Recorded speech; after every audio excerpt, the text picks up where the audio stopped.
Hi, I'm Galel Fajardo, and today I want to talk to you about how to beat entrepreneurial anxiety. But first, before we start talking about entrepreneurial anxiety and how to bust it, what I want you to do is I want you to envision right now on a daily basis when you are getting ready for bed. Are you feeling this sense of dread or overwhelm? When you wake up, do you feel this pit in your stomach? Do you feel anxiety as you look at your calendar on a daily basis? All of these types of feelings are what I call entrepreneurial anxiety. And what I want to tell you is that there is a way to fix it. So if you're feeling this, you're not alone. This is the reason why I got into the business of coaching entrepreneurs, is because I was dealing with debilitating anxiety.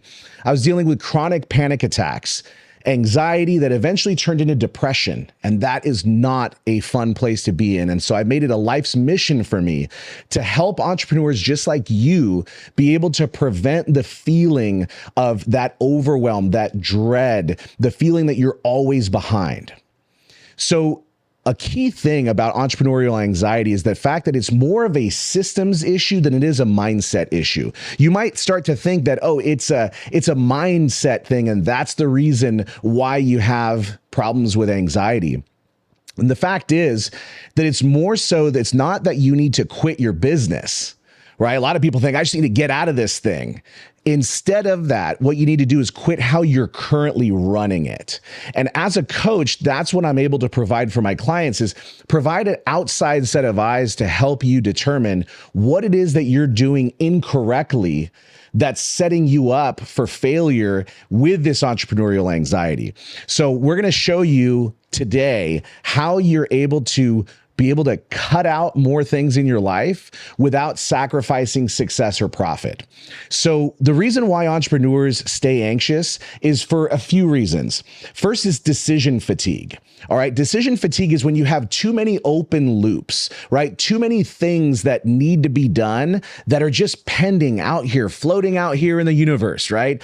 That is an open loop. All these unread emails, unread text messages, ideas that you have that are just inside your head, but have not been written down anywhere. And so what we want to make sure that we're doing is we're closing some of those open loops that you have.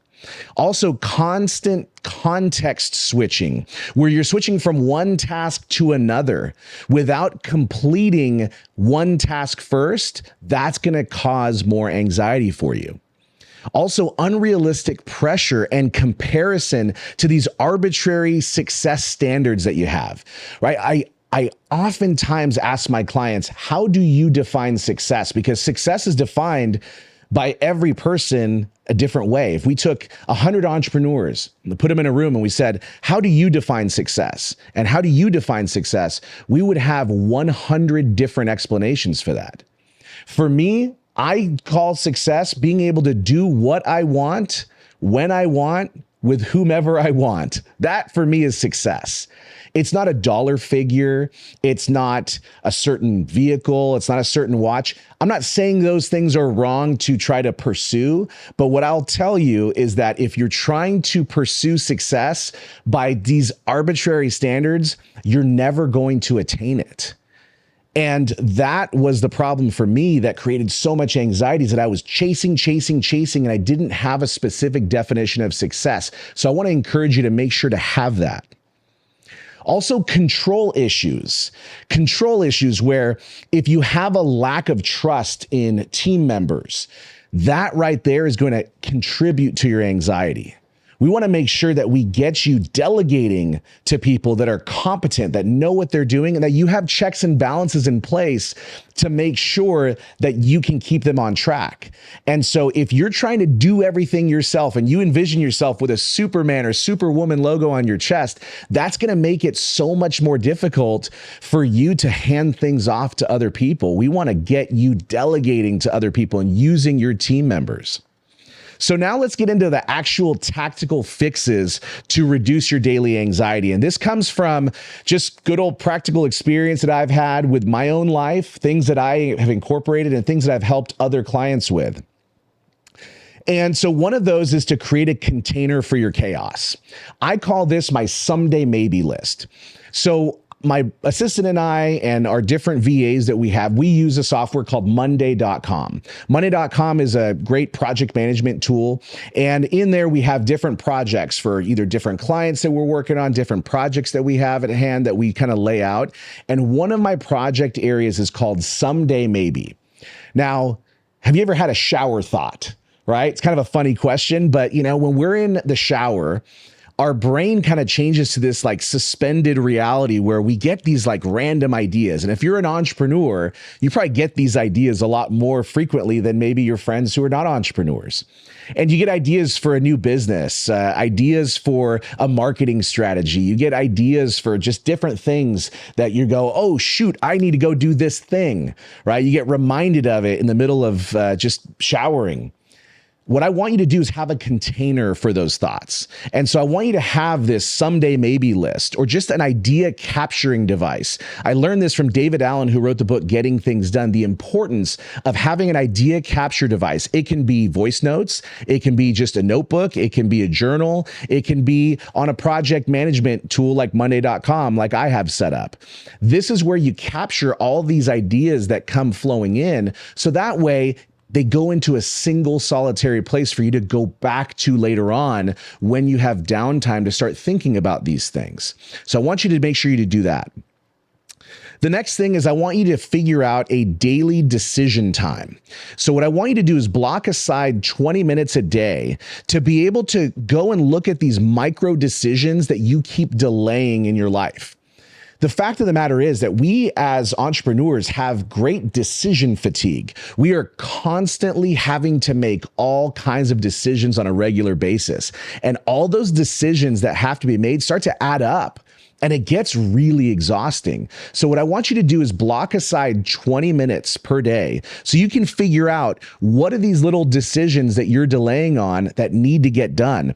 And what this does, it helps you restore this sense of control and reduces the amount of buildup that starts to happen when you let these little decisions start adding up over and over and over again. You don't take action. That weighs on you and it creates anxiety in your mind that later on disrupts your sleep, disrupts your workflow, disrupts you when you're trying to be present with your family, with your children, and just gives you this time to be able to knock out some of those little decisions that maybe you've delayed on.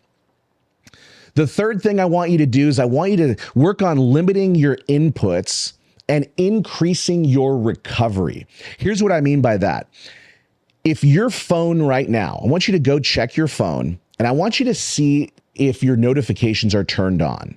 If your notifications are turned on, I want you to take the bold step and shut off all notifications. If you look at my phone, 0 notifications whatsoever.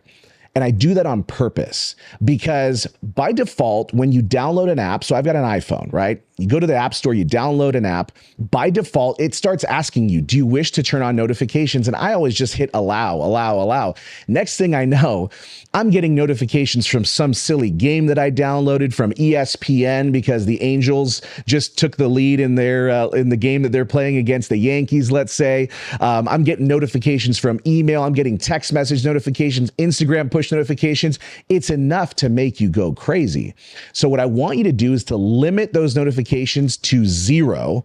If you have to have notifications turned on, I want notifications from just your favorited people. So I know Android and iPhone allow you to select favorite people that if they send you a text message, it then breaks through your notifications and lets you know that they texted you. So those people for me are my wife, my children, right? My grandmother, my parents. Those are the people who, if they text me, it gets through and notifies me. I want you to be really strict about who you allow to interrupt your workflow during the day. I've also communicated with those people in advance and let them know, hey, I am allowing your text messages to break through during my workday.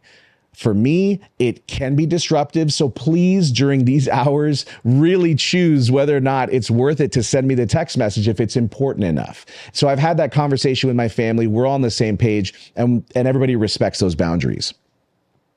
The other thing that I want you to do is I want you to work on blocking distractions. So distractions will interrupt your workflow on a daily basis. And it's difficult to completely avoid distractions, but we can work really hard to minimize distractions. And so that sometimes involves having difficult conversations with people in your life when it comes to people that call you just to talk during the day, right? Maybe it means putting your phone on do not disturb the entire day, as my phone is. Does it frustrate friends of mine who just want to chat as they're driving around? Yes, it's frustrating because they go straight to voicemail. But it allows me to be able to focus on the task at hand, and it doesn't derail my day and therefore create a buildup of tasks because I'm able to knock things through a lot faster regularly. The other thing I want you to do is reduce the number of meetings that you have. So one of the things that I've shared that I adopted is that I have a no meeting Monday policy. So if there's a meeting to be scheduled, it is not on Mondays, because that way I start my week every single time with a clear slate for me to be able to work and move my business forward. If I'm in meetings all the time, that means that I can't get work done. And so I have no coaching calls on Mondays. I have no meetings set for Mondays. That is my day to work and focus. The other thing that I want you to do next is I want you working on making sure you're taking care of your nervous system. Now, a lot of, gurus are out there talking about, oh, this is how you reset your nervous system. Folks, it's very simple to take care of yourself and to take care of your nervous system. Really what you need to do is work in a couple of breaks, maybe a few more during the day to allow your brain to rest. And so prior to you going into another big task, instead of going from big task to big task, what I like to do is I like to do my task, then I go for a walk around my block. Takes me about 5 minutes. After I take that walk, go grab a drink of water, go back to work. I'm giving myself rest after performance, right? It's the same thing as, right now I'm in this studio recording this video for you. What I'm going to do is I'm going to take a couple minutes after recording this, and then I'm going to go and record the next one versus forcing myself to power through and record. That taxes your brain a lot. So instead, give yourself some recovery time. It's okay to take that time to recover. Next, I want you to audit your business triggers. And here's what I mean by this. I want you to identify the people, the platforms, and the projects that consistently spike your anxiety. Now, right now, some of you are probably thinking to yourself, right now, people in your life that instantly spike your anxiety levels, right? This could be some clients that you're working with who just every time you see their name on the calendar, you feel that, oh, I really don't want to get on this call, right? Or maybe as soon as you see them pop up on the phone and you go, oh, here we go. I want you to take notice of who those people are, what these platforms are, what these projects are that spike your anxiety. And I want you to figure out how you can reduce the amount of interaction that you have, especially if it's a client.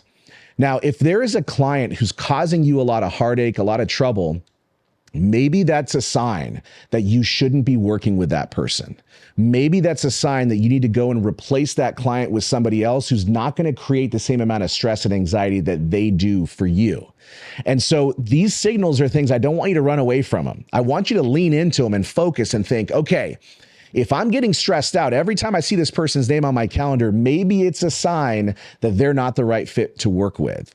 And be okay with releasing people, because if there's that energetic mismatch where you are, really bummed out to see somebody's name on your calendar, and I'm sure it comes across in those meetings. So figure out a way that you can maybe release them, right? Be okay, quote unquote, firing a client to be able to work with people that you actually truly enjoy working with. And I think that's a major part of dealing with anxiety.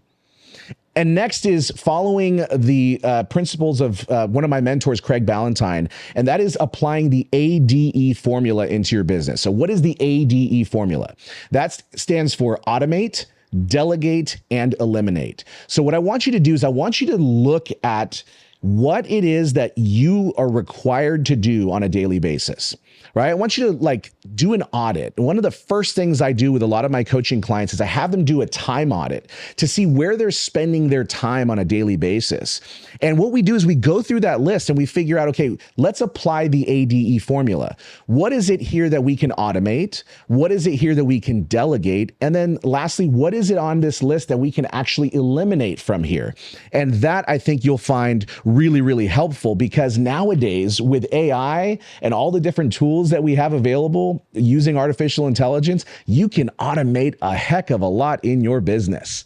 I mean, heck, now I'm even seeing sales calls being automated where you're able, or appointment setting more specifically, you can get people onto your calendar by having AI do those calls, or text message follow-ups with your list that are automated with different software, email responses, email blasts, you name it. All these things that people will take on to themselves to market their business, to sell, to, help nurture relationships with customers. A lot of this stuff can be automated and made way, way simpler by using AI. I'm going to encourage you, automate as much as you can. And, I'm going to teach you in future videos of my framework of how I use AI without losing the human touch. So it's always using AI, but then it has to go through your human filter, right? So if I have AI craft something for me, I then do an edit to make sure it still sounds like me, make sure that my touch is still there. I'm not losing that human interaction that's so valuable when it comes to relationship building, but leverage those types of tools. Also, if you do not have a team member that you're delegating to, and you're an entrepreneur who's making at least six figures, you need to have somebody. Or if you want to be hitting six figures and you are not yet at six figures, having a virtual assistant is an absolute non-negotiable. You've got to be able to do that. And so I've got a ton of resources to help you hire great team members. I now outsource absolutely everything possible, right? I've got a great executive assistant who helps manage my email, my content, my scheduling, helps handle all kinds of other tasks that I should not be working on. I've got an assistant that helps me when onboarding brand new coaching clients and making sure that they're getting their things in place and reminding them of things. I've got a team member who helps me with creating YouTube thumbnails and editing videos and editing podcasts, you name it. I just have become addicted to outsourcing because it has freed up my time and it allows other people whose zone of genius is in those areas to thrive. And it allows me to focus on what I'm good at, which is just coaching clients, right? That's what I want to be doing. I want to coach clients and I want to create content like this. That's what I want to be doing. And so for you, you're likely taking on too much. I want you to pass those things off. And then lastly, that eliminate portion is so vital, right? There's a lot of things that we have in our lives that we just simply don't need to have, right? We've got good things and we have other things that don't really serve us. So for me, one of the decisions that I made in the past year was I'm going to stop playing fantasy sports. I've loved fantasy sports for years. I've probably gone now 20 plus years playing fantasy baseball, probably even longer. And I made the decision to eliminate that from my life for multiple reasons. One, because it was doing something that I just don't agree with anymore. And that's betting on sports, right? I was, even if it's $20 is still money that's gambled. And if I want to be able to officiate at a higher level, I can't have my name associated with those hobbies anymore. So I made that decision a couple years ago to stop that. That was one thing that I eliminated that bought me back a whole lot of time. I still enjoy watching sports. I still go to baseball games. I still watch them,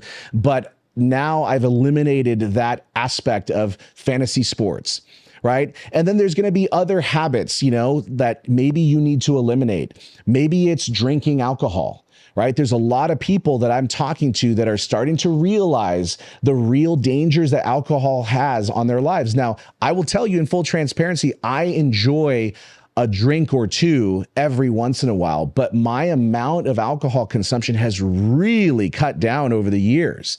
Now at 42 years old, I mean, if I have one drink, I'm feeling it. I can't say the same thing when I was 32. At 32, my alcohol consumption was much higher and it led to a lot of other issues. And so for me, I decided that was something I was going to be largely eliminating from my life. And so now I have rules that have given me boundaries as far as when I partake in that. So I want you thinking about what are the habits that are maybe not serving you that are time to be eliminated. And one of the things that I'm going to add on here too is that when you are living in not incongruence, right? So incongruent means that you're living the same way. So you've got your values and you got the way that you're living. And if your values are one way and the way that you're living is different, you are not going to have congruence. It's not going to be in line. That alone will create anxiety for you. It's like you're living a double life. And so a lot of people come to me and they start off with a lot of shame and guilt. And they say, Galel, people in the community look at me and they respect me and they look up to me. But if they knew this part of my life, they would not respect me anymore. And so what I do is I provide them accountability. I provide them a listening ear. I provide them no judgment and say, hey, it's all good. Let's figure out how we get you living the way that you want to live. And I'll tell you, that becomes very freeing when you can look yourself in the mirror and know that you are living in line with your values. And that will help reduce the stress and anxiety that you feel. Whether you're an entrepreneur or not, it is a great, great feeling. So again, I want you to redefine success. To be able to help wrap this up for you, I want you to redefine success based on your values, not vanity metrics. Okay, what does success look like for you? I want you to build a business that protects your peace instead of constantly testing your peace. So maybe there are clients that you need to say goodbye to. That's okay. I want you to recognize it, and I want you to start figuring out a plan on how we can move people away from your business who maybe don't serve you best and you don't serve them best. Be okay releasing those people to work with others to help with their needs. And then I want you to use better questions to guide your decisions. Okay. One of the things that my coach, Rusty Osborne, shared with me was he said, Galel, what would this look like if it were easy? And I went, I really sat with that question quite a bit. Was like, man, what would it look like if this were easy? And it made me look at things differently. And sometimes that's what we need to do, is look at things through a different lens. So ask yourself that question. What would this look like if it were easy? The second thing, if I weren't afraid, what would I do differently? Because a lot of times fear can keep us from taking action on certain things. So ask yourself, if I weren't afraid, what would I do differently? The fact is, ladies and gentlemen, your business is meant to give you freedom and not take it away. A lot of people look at business. The business that they built is that they're simply building this self-imposed prison, right? The more money they make, it is a prison that they've built around themselves, and we don't want that for you. So if you feel that way, I'll tell you right now, you're not alone, and there are lots of resources to be able to help you. So if these questions that I've asked you and these thoughts I've given you, they resonate, what I want you to do is I want you to take a look down below in the comments section where I've pinned a link for you to download my Sovereign Success Challenge. And what that is it's 7 brutally honest questions to ask yourself. It'll take you probably a good 20 to 30 minutes to complete these questions. But with those questions, it's going to get the conversation started as to how your business needs to look differently. So I'm going to encourage you to go download my Sovereign Success Challenge. Costs nothing to download, and it will really open your eyes to a whole lot. I encourage you to go to galel.com. Go there, get on my email list where I will give you private coaching direct from me based on stuff that I've been working on, different tools I come across, different resources that I've created, all because I want to help you be able to live the life and the business that brings you true freedom. Thanks so much for watching, everybody. We'll see you next week.